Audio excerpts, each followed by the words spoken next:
गुड़िया ठीक ढंग से खिली भी न थी कि मुरझा गई।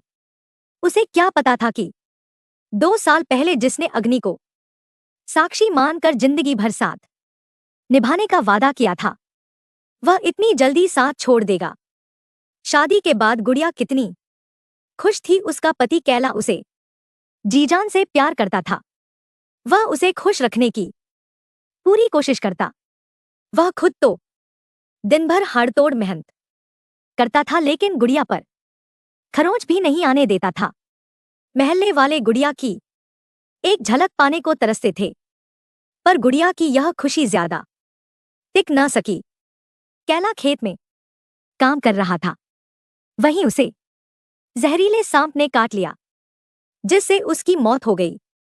बेचारी गुड़िया विधवा की जिंदगी जीने को मजबूर हो गई, क्योंकि कैला तोहफे के रूप में अपना एक वारिस छोड़ गया था। किसी तरह कर्ज लेकर गुड़िया ने पति का अंतिम संस्कार तो कर दिया, लेकिन कर्ज चुकाने की बात सोचकर वह सहर उठती थी। उसे भूख की तड़प का भी एहसास होने लगा था। जब भूख से बिलखते बच्चे के रोने की आवाज गुड़िया के कानों से टकराती तो उसके सीने में हुक सी उठती। पर वह करती भी तो क्या करती। जिस गुड़िया की एक झलक देखने के लिए महल्ले वाले तरसते थे, वही गुड़िया अब मजदूरों के झुंड में काम करने लगी थी। गांव के मनचले लड़के छींटाक्षी भी करते थे, लेकिन उनकी अनदेखी कर गुड़िया अपने को कोसकर चुप रह जाती थी। एक दिन गांव के मुखिया ने कहा, बेटी गुड़िया, सीओ दफ्तर से कैला के मरने पर तुम्हें 10,000 रुपए मिलेंगे। मैंने सारा काम करा दिया है, तुम कल सीओ साहब से मिल लेना। अगले दिन गुड़िया ने सीओ दफ्तर जाकर सीओ साहब को अपना सारा दुखड़ा सुना डाला। सीओ साहब ने पहले तो गुड़िया को ऊपर से नीचे तक घूरा, उसके बाद अपनापन दिखाते हुए उन्होंने खुद ही फॉर्म भरा। उस पर गुड़िया के अंगूठे का निशान लगवाया और 1 हफ्ते बाद दोबारा मिलने को कहा। गुड़िया बहुत खुश थी और मन ही मन मुखिया और सीओ साहब को धन्यवाद दे रही थी। 1 हफ्ते बाद गुड़िया फिर सीओ दफ्तर पहुंच गई। सीओ साहब ने गुड़िया को अदब से कुर्सी पर बैठने को कहा। गुड़िया ने शर्माते हुए कहा, नहीं साहब, मैं कुर्सी पर नहीं बैठूंगी, ऐसे ही ठीक हूं। सीओ साहब ने गुड़िया का हाथ पकड़कर कुर्सी पर बैठाते हुए कहा, तुम्हें मालूम नहीं है कि अब सामाजिक न्याय की सरकार चल रही है। अब केवल गरीब ही कुर्सी पर बैठेंगे। मेरी तरफ देखो ना, मैं भी तुम्हारी तरह गरीब ही हूं। कुर्सी पर बैठी गुड़िया के चेहरे पर चमक थी। वह यह सोच रही थी कि आज उसे रुपए मिल जाएंगे। उधर सीओ साहब काम में उलझे होने का नाटक करते हुए तिरछी नजरों से गुड़िया की गठिली बदन देखकर मन ही मन खुश हो रहे थे।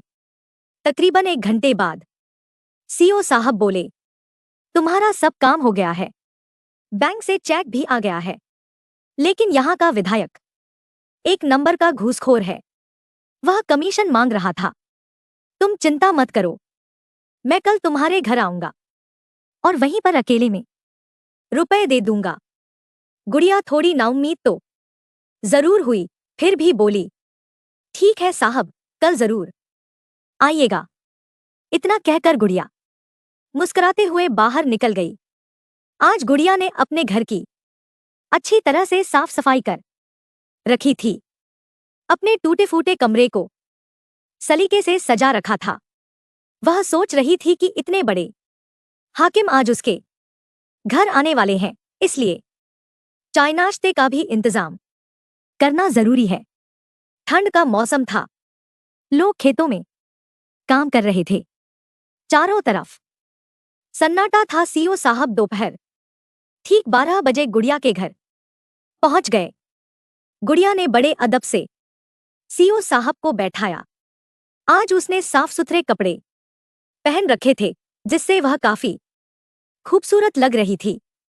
आप बैठिए साहब, मैं अभी चाय बना कर लाती हूँ। गुड़िया ने मुस्कुराते हुए कहा। अरे नहीं, चाय की कोई जरूरत नहीं है, मैं अभी खाना खाकर आ रहा हूँ, सीईओ साहब ने कहा। मना करने के बावजूद गुड़िया चाय बनाने अंदर चली गई। उधर गुड़िया को देखते ही सीईओ साहब अपने होशोवास खो बैठे थे। अब वे इसी ताक में थे कि कब गुड़िया को अपनी बाहों में समेट लें। तभी उन्होंने उठकर कमरे का दरवाजा बंद कर दिया। जल्दी ही गुड़िया चाय लेकर आ गई, लेकिन सीईओ साहब ने चाय का प्याला लेकर मेज पर रख दिया और गुड़िया को अपनी बाहों में ऐसे जकड़ा कि लाख कोशिशों के बावजूद वह उनकी पकड़ से छूट न सकी। सीईओ साहब ने प्यार से उसके बाल सहलाते हुए कहा, देख गुड़िया, अगर इनकार करेगी तो बदनामी तेरी ही होगी। लोग यही कहेंगे कि गुड़िया ने विधवा होने का नाजायज फायदा उठाने के लिए सीईओ साहब को फंसाया है। अगर चुप रही तो तुझे रानी बना दूंगा। लेकिन गुड़िया बिफर गई और सीईओ साहब के चंगुल से छूटते हुए बोली, तुम अपने आप को समझते क्या हो? मैं 10,000 रुपए में बिक जाऊंगी। इससे तो अच्छा है कि मैं भीख मांगकर कैला की विधवा कहलाना पसंद करूंगी, लेकिन रानी बनकर तुम्हारी रखैल नहीं बनूंगी। गुड़िया के इस रूखे बर्ताव से सीईओ साहब का सारा नशा फूर हो गया। उन्होंने सोचा भी न था कि गुड़िया इतना बड़ा हंगामा खड़ा करेगी। अब वे हाथ जोड़कर गुड़िया से चुप होने की प्रार्थना करने लगे। गुड़िया चिल्ला चिल्ला कर कहने लगी, तुम जल्दी यहां से भाग जाओ, नहीं तो मैं शोर मचाकर पूरे गांव वालों को इकट्ठा कर लूंगी। घबराए सीईओ साहब ने वहां से भागने में ही अपनी भलाई समझा। रुपए पैसा से ऊपर गुड़िया की इज्जत थी, इसलिए गुड़िया अपनी इज्जत बचाने के लिए सीईओ साहब से भिड़ गई और अपनी इज्जत बचा पाई। अगर मेरे चैनल पर पहली बार आए हैं तो मेरे चैनल को सब्सक्राइब कीजिए ताकि आप लोगों तक मेरे वीडियो का नोटिफिकेशन पहुंच सके। मेरे वीडियो को लाइक शेयर कमेंट कीजिए ताकि आप लोगों के लिए अच्छा से अच्छा वीडियो बना सकूं। जय हिंद, जय भारत।